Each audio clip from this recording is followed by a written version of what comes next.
What's up, guys? It's me, Hacks, back here again with another game update. This one's a lot quicker than the other ones. It only took me a few days, and that's because I only have one job now. I'm just waiting for my other job to get back to me when I'm going to start working, so for the time being, I only have one job, so I've been getting a lot of sleep, and I've had a lot of time to work on my game, which is pretty amazing, so yeah, I was able to get a lot of stuff done, so I'll show you everything that I got done right now. So, firstly, you can probably tell, I added the ability to die, which is amazing. So if you're dead, you'll get this nice little thing on your icon that says you're dead. And in your sub-party, it'll also give you this little dead face. And that happens everywhere. So here, it'll say you're dead. Here, it'll say you're dead. You can't make yourself the leader if you're dead. There's certain items that you can't use if you're dead. You can only use revival items, which I also added this time around too. So yeah, you can die now. I also coded the chest a little bit better. So once you open it, it'll change to an open chest thing, which I don't have, so now it just turns into a car. So yeah. So I added a lot more items. So one I added was the ability to revive. So now you can revive someone. Revive Joe there. There you go, he's alive now. And if you try to like heal someone that is dead, nothing happens because you have to revive them first. Of course, you can use it on someone that's not dead. So there you have it. And now if we go back, he's not dead. Go here, he's alive. Yada yada yada. All that fun jazz. And if you enter a battle with dead people, only the person that's alive will be in the turn order. And you'll be able to move. And if you use a revival item in battle, like this, the person will be added. So, you know, that's cool. I was pretty happy that that worked like right out of the box. I didn't have to really code anything. So, you know, that's really cool. And you can't switch with someone that's dead. So that's, I know some games you can, like Epic Battle Fantasy 4 you can. But me personally, I think it's kind of silly. And the coding that would come with it is a little complex. So yeah, if someone's dead, you can't switch them out. And if someone's dead here, you also cannot switch them out because it has to be your turn to switch out to begin with. You can't revive someone in the sub-party with an item. But you might be able to do it with a move. I'm thinking about it. But you can't do it with an item because you can only use items on yourself and on people in the party. So, yeah. What else was there?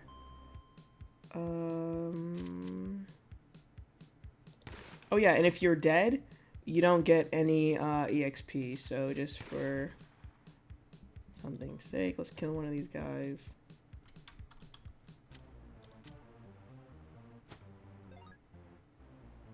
And then press H to win instantly.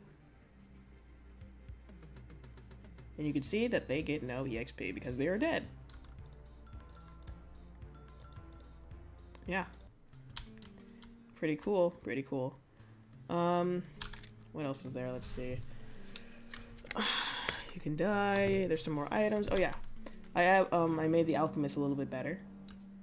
And I also added a new draft category for him. So before there were just 3, that being designs, blueprints, and move scrolls. Now there's a 4th category, which is a tome. So the Alchemist's whole thing is that he's trying to make a Philosopher's Stone. So if you find enough tomes, he'll be able to make it. So he'll take them from you. I also drew some more sprites for him too. So it's just like the other ones with their specific ones. And the thing is, when you craft, it should come up there, but it didn't. Let's see if I restart, it will. Yeah, I just added this stuff, so sometimes it likes to yeet itself into the nether. I'm not sure why it's not there. Let's check it out. Okay, so I fixed it. I literally just unplugged one of the exec pins. I don't know how that happened, but it happened anyway. So you can see when you get something to craft, it'll say Philosopher's Stone with a question mark, because you don't know what it's gonna make, and he doesn't know either, basically. So after you craft it, it'll turn into a different item. But yeah, so every tome you'll get will just say Philosopher's Stone, but you don't know what it'll make until you craft it. I also gave him some more items for the thing. They're kind of expensive, and that's because if you could just buy chemistry points really cheaply, it would be kind of stupid. So I made them a little more expensive. So he has 2 here. Happy Potion, Love Potion. Love Potion gives you it gives you chemistry with romance. Happy Potion gives you chemistry with friends. The Affection Stone increases all the obtained points by 1.5, so it's pretty good. This one increases romantic points, and this one increases platonic points. So there's one for each situation here. So yeah, and I can do that. If I make sure everyone is not dead. Okay, so let's see, like Love Potion. So if you use it on someone that doesn't have any romance options, like Joe, nothing will happen. But if you use it on someone that does, like Alice, they'll think about who they're have a romance with. So Alice has one with Gavin, so she thought about Gavin. Okay, same thing with Happy Potion. If you use it on someone that has, well, actually, you can choose who it is with. But if it's romantic, it won't work. So like Alice and Gavin, or maybe you can. Well, I forgot to code that, but it shouldn't work like that anyway. So that's that. Some new items. I also changed the chest to where. That's probably why I did that.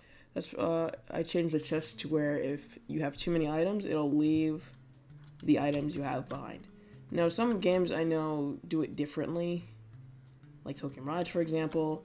If you have too many items, it will just leave the entirety of the chest there, which is extremely stupid, and I thought that was stupid when I played it. But here, it just leaves the extra items. So, for example, go to the chest, and there are 3 oranges, but I already had like 97 or something, so 1 orange got left. And if I open it again, it's just the 1 orange in there still, but I still can't take it. And if I go to battle and make sure that I revive myself first so I don't crash the game.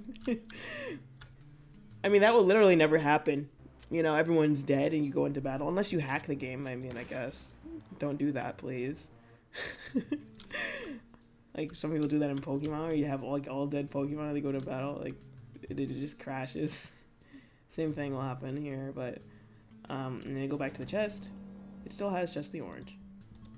So it saves it for you, which is cool.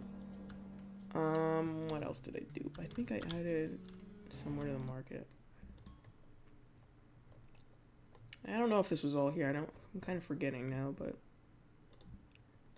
I don't think, I mean, it might have been there. I also added the receptionist for the inn. So that's basically where you go if you want to heal.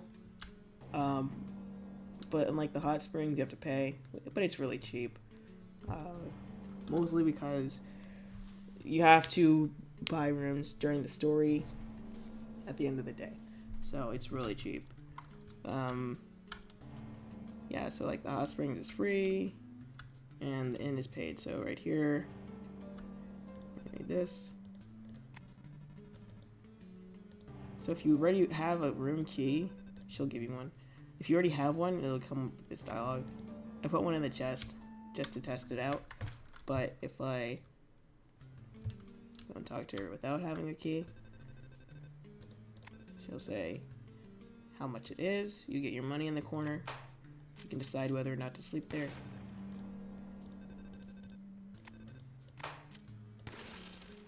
If you do, it'll show you how much you lost. It says you get this key. Alright, talk to her again.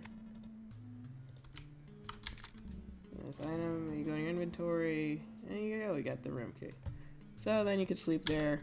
The thing is, it'll be like a building, and you'll have like rooms. You can just walk up to one and say, sleep here, and then it'll say yes. So that's how that will work. And of course, the cost depends on how many party members you have.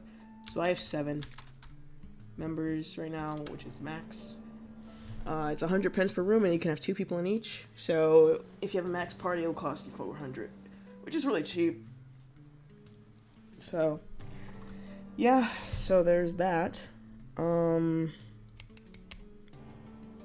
think that's everything. And I made the skills menu a little better. And now it says you're dead. I'm still sort of working on it. Like, I'm doing house stuff too in the meantime, so yeah, I didn't want to design stuff. It's like, you know, coding is pretty easy. Design stuff takes some time, so just making sure it looks kind of good, but I like the way it looks now. So yeah, that's pretty cool. So I basically wanted to make a journal because I knew it was kind of like mounting up here, so I didn't want it to be too long the next time or forget stuff. So yeah,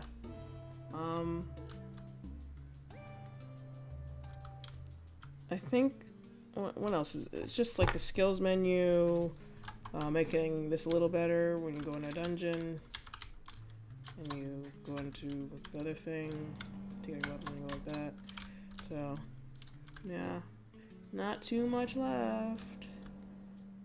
And then just for battle mode, it's making the monsters fight back. So it's like, mostly it's just dungeon stuff. It's making monsters fight back, being able to attack them in the overworld, and the skills menu, and the world map, which still looks just like this. Can't do anything with it yet. So yeah. Yeah, I'm making some good progress, and I don't feel burned out anymore, which is nice. So, yep, should have some more in a few days, and I'll see you next time.